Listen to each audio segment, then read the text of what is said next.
Chapitre 94. Main serrée. Cette baleine de Stubb, si chèrement acquise, fut dûment amenée au flanc du Péquod, et l'on procédait à toutes les opérations habituelles de dépaissage, de hissage, jusqu'à la vidange du foudre Heidelberg dont nous avons parlé précédemment. Pendant que certains s'occupaient à ce dernier travail, d'autres emportaient les baquets plus grands dès qu'ils étaient pleins de spermaceti, et ce même spermaceti était soigneusement préparé avant d'aller aux chaudières dont il sera question plus loin. Il s'était refroidi et cristallisé à tel point que, lorsqu'avec plusieurs marins je m'assis devant une immense baignoire de Constantin qui en était emplie, je le trouvais figé en motte, roulant çà et là dans la partie restée liquide. Notre travail consistait à rendre leur fluidité à ces mottes, doux et onctueux travail. Rien d'étonnant à ce que jadis le spermaceti ait été un cosmétique si prisé. Un tel pouvoir détersif, un tel pouvoir émoli, un si délicieux adoucissant. À peine mes mains y étaient-elles depuis quelques minutes, que mes doigts se sentirent devenir anguilles, serpents, spirales. Tandis que j'étais confortablement assis à la turque sur le pont, après un rigoureux effort au guindeau, sous la paix d'un ciel bleu, le navire glissant sereinement sous ses voiles indolentes, tandis que mes mains baignaient dans ces globules de tissu si doux, coagulés sur l'heure, tandis que leur opulence fondait sous mes doigts comme la grappe mûre qui abandonne son vin, tandis que je respirais ce vierge parfum, en vérité tout pareil à celui des violettes au printemps, je vous le dis, pendant ce temps je vécus dans l'odeur fauve d'une prairie. J'avais tout oublié de notre serment atroce. Dans cet indicible spermaceti, j'en lavais et mes mains et mon cœur. J'en venais presque à croire avec Paracelse que cette matière avait la précieuse vertu de tempérer l'ardeur de la colère. Plongé dans ce bain, je me sentais divinement libéré de toute malveillance, de toute irritabilité, de toute rancune de quelque nature que ce soit. Serré, pressé, la matinée durant, j'étreignais ce spermaceti jusqu'à m'y fondre, jusqu'à ce qu'enfin une étrange folie m'envahit, et je me surpris à serrer involontairement les mains de mes camarades, les prenant pour des mottes douces. Ce travail faisait naître un tel débordement d'affection, de fraternité, d'amour que pour finir je continuais à étreindre leurs mains, les regardant tendrement dans les yeux comme pour leur dire « Oh, mes bien-aimés semblables !» Pourquoi nourririons-nous des rancunes sociales, des humeurs acariâtres, de l'envie? Allons, serrons-nous tous les mains? Non, faisons davantage, fondons-nous les uns dans les autres, perdons-nous dans l'universel et devenons le lait et le spermaceti de la bonté. Que n'ai-je pu presser à jamais ce spermaceti? Car je sais à présent, par tant d'expériences prolongées, renouvelées, que l'homme doit abaisser ou du moins déplacer l'idée qu'il se faisait d'un bonheur accessible, qu'il ne doit pas le chercher dans l'intelligence ou l'imagination, mais dans la compagne, le cœur, le lit, la table, la selle du cheval, le coin du feu, le pays. Maintenant que j'ai compris cela, je suis prêt pour une éternelle étreinte. Dans mes nocturnes visions j'ai vu, au paradis, des anges défiler longuement, tenant entre leurs mains une jarre de spermaceti. Dans une dissertation sur le spermaceti, il convient d'aborder les questions qui s'y rapportent, entre autres la manière de le préparer en vue de la fonte.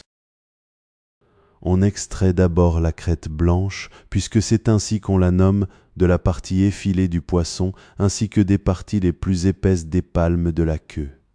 Véritable pelote de muscles et de durs tendons, cette partie contient néanmoins un peu d'huile. Après avoir été détachée du corps, la crête blanche, avant d'être émincée, est débitée en rectangles maniables, ressemblant beaucoup à des blocs de marbre du Berkshire. On appelle plum pudding certains morceaux de chair adhérents à la couverture de lard et qui contribuent à lui donner son onctuosité. Rien n'est plus appétissant, plus rafraîchissant, plus beau à voir. Comme son nom le laisse entendre, la couleur en est extrêmement riche, tachetée panachée de blanc pur et d'or, pointillée intensément de cramoisi et de pourpre.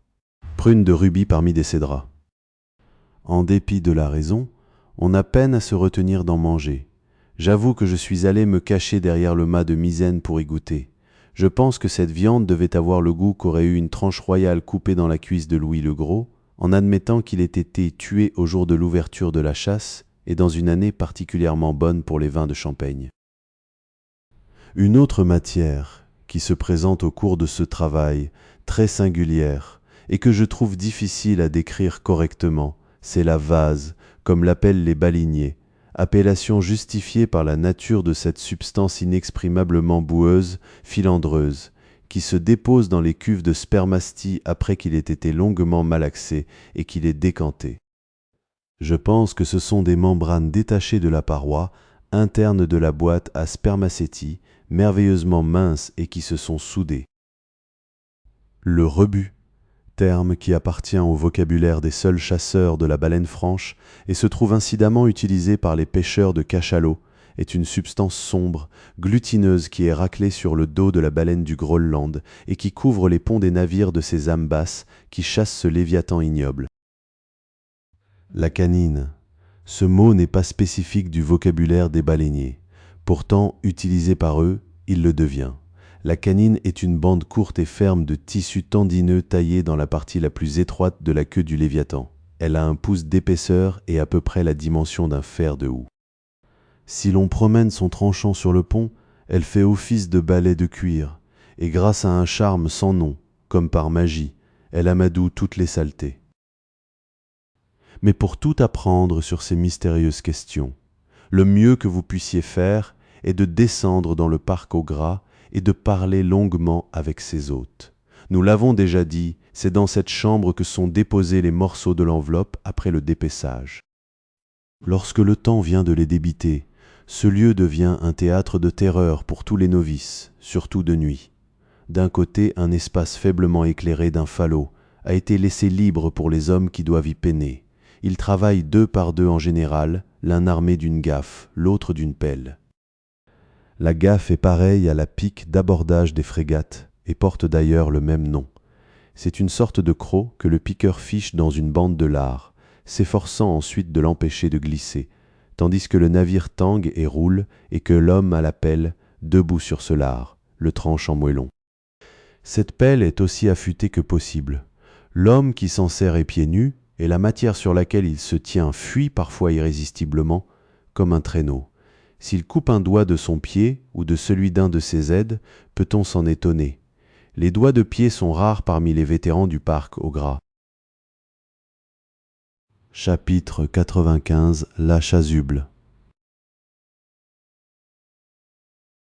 Si vous étiez venu à bord du Péquod, à un certain stade de l'autopsie du cachalot, et si vous vous étiez approché du guindeau, je suis presque sûr que vous auriez examiné avec beaucoup de curiosité l'étrange et mystérieux objet sous le vent allongé que vous y auriez vu près des dallots.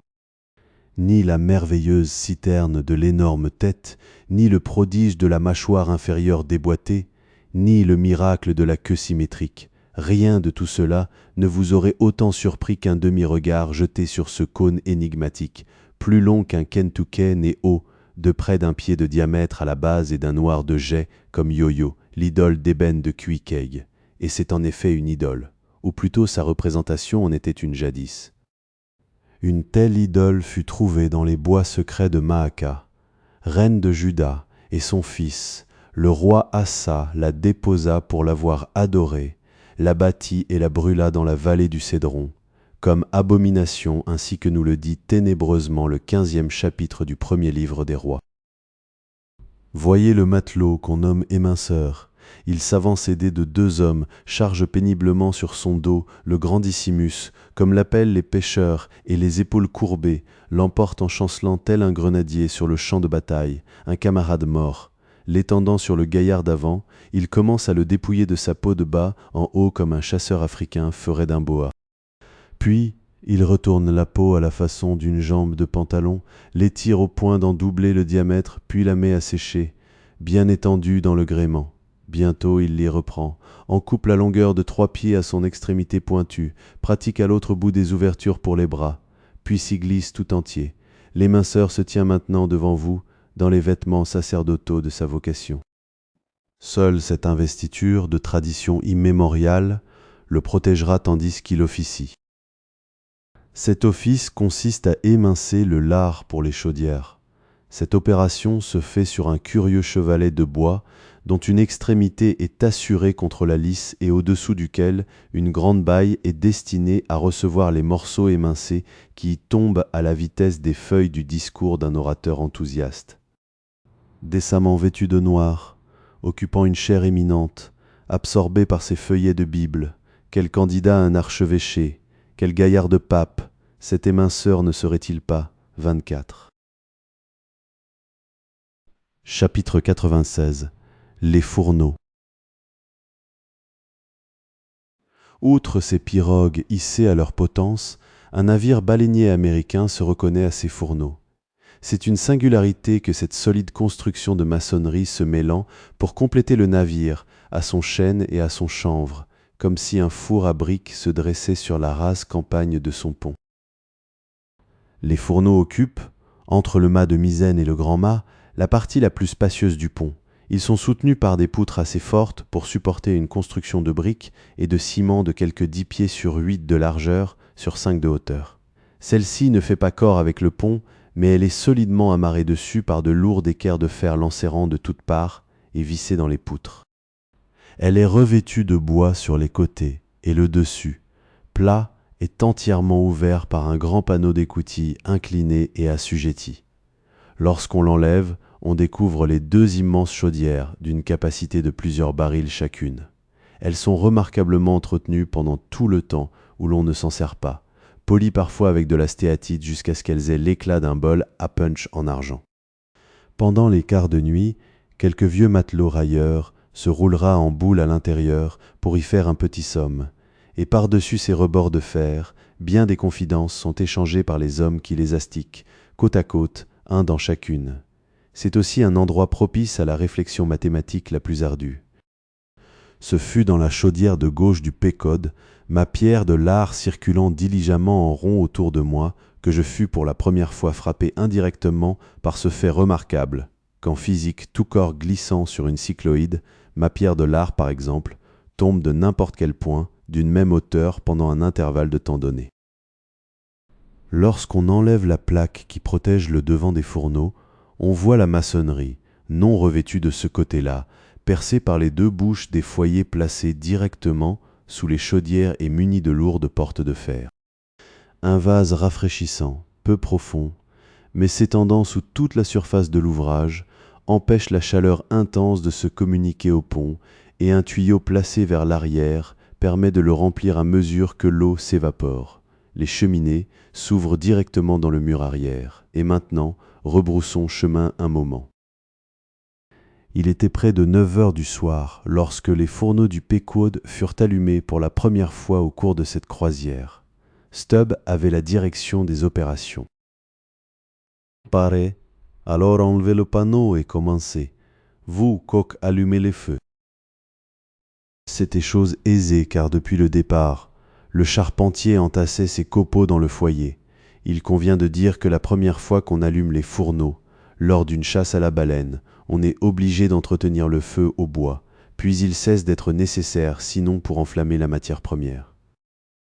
Celle-ci est constituée par les beignets ou gratons, résidus croustillants et desséchés de la fonte qui garde une teneur considérable en graisse. Tel un martyr pléthorique au bûcher, ou un homme consumé par sa misanthropie, une fois allumée, la baleine fournit son propre combustible, elle brûle par son propre corps. Que n'absorbe-t-elle pas sa propre fumée? Horrible inhalation qu'il faut coûte que coûte inspirer, dans laquelle on est contraint de vivre momentanément, odeur innommable et forcenée pareille à celle que doivent répandre les bûchers funéraires des Indes. L'odeur qui se dégagera au jour du jugement, du côté gauche, ce sera celui des boucs, est à elle seule un argument en faveur de l'enfer. À minuit, le travail battait son plein. Nous avions largué la carcasse, nous avions fait de la toile, le vent fraîchissait et les ténèbres étreignaient l'océan désert, mais les flammes du brasier léchaient l'ombre et leurs fourches, jaillissant de temps à autre des cheminées encrassées de suie, illuminaient jusqu'à son faîte le gréement, comme un feu grégeois. Le navire embrasé courait comme impitoyablement délégué à l'accomplissement d'une vengeance.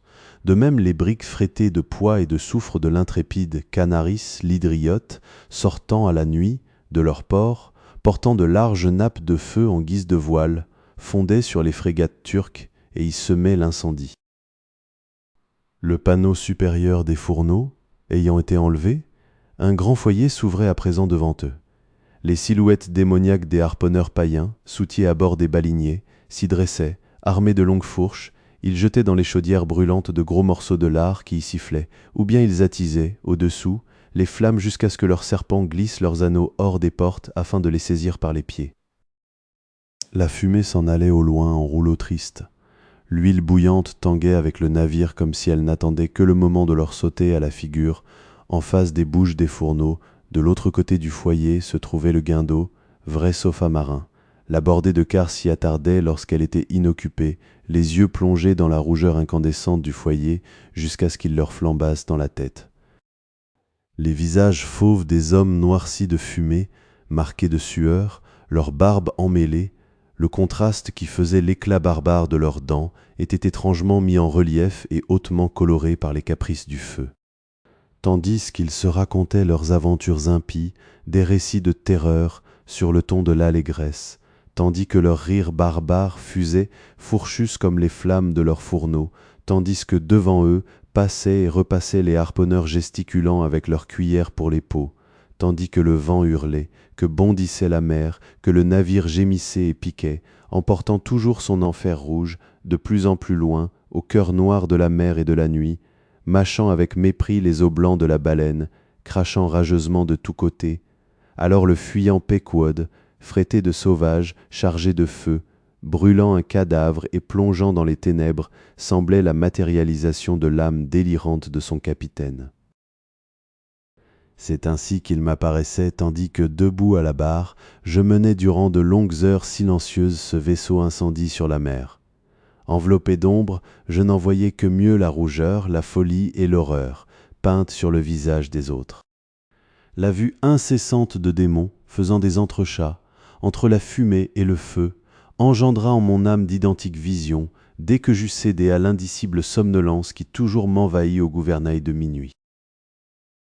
Mais cette nuit-là, une chose étrange m'advint que je ne pus jamais m'expliquer. Me veillant en sursaut d'un bref sommeil tout debout, je pris une conscience horrible d'une erreur fatale. La barre en os contre laquelle j'étais appuyé me bourra les côtes. Le bourdonnement sourd des voiles en train de faseiller siffla à mes oreilles. Je crus avoir les yeux ouverts, je crus, à demi conscient, porter mes doigts à mes paupières pour les écarquiller. Mais malgré cela, je ne voyais nul compas pour guider ma route, bien que, me semblait-il, il ne s'était pas écoulé plus d'une minute depuis que j'avais regardé la rose des vents éclairée par la lampe fixe de l'habitacle. Il me paraissait qu'il n'y avait devant moi qu'une obscurité de jets rendue parfois effrayante par des éclairs rouges. Par-dessus tout, j'avais l'impression que, quelle que fût la chose ailée, rapide, sur laquelle je me tenais, elle n'allait point tant vers un havre qu'elle ne fuyait les ports derrière elle. Un égarement m'envahit, une rigidité pareille à celle de la mort. Mes mains serrèrent convulsivement la barre, et l'idée folle me vint qu'un maléfice l'avait renversée. « Seigneur, que m'arrive-t-il » pensai-je. Voilà que dans mon court sommeil, je m'étais retourné, face à la poupe, dos à la proue et au compas. Je fis brusquement volte-face, juste à temps pour empêcher le navire d'abattre et sans doute de chavirer. Quelle ne furent pas ma joie et ma reconnaissance d'être libéré de cette hallucination nocturne et de la fatale éventualité d'empanner. Ne regarde pas trop longtemps le visage du feu. Ô homme, ne rêve jamais quand tu tiens la barre, ne tourne pas le dos au compas, accepte le premier avertissement de la barre défaillante, ne crois pas au mensonge du feu lorsque sa rougeur revêt d'horreur toute chose. Demain, à la lumière du soleil, les cieux seront clairs, ceux dans lesquels les flammes fourchues allumaient le regard menaçant des démons. Le matin les modèlera tout autrement avec plus de douceur. La gloire, l'or et la joie du soleil, seule vraie lampe, alors que trahissent toutes les autres. Et pourtant le soleil ne cache pas le Dismal Swamp de Virginie, ni la campagne maudite de Rome, ni l'immense Sahara, ni les millions de milles de désert et de douleurs du monde. Le soleil ne dissimule pas l'océan qui est le côté sombre de cette terre, dont il couvre les 2/3. Aussi l'homme mortel qui a en lui plus de joie que de souffrance ne peut pas être vrai, où il est insincère, où il n'a pas atteint sa plénitude. Il en va de même des livres.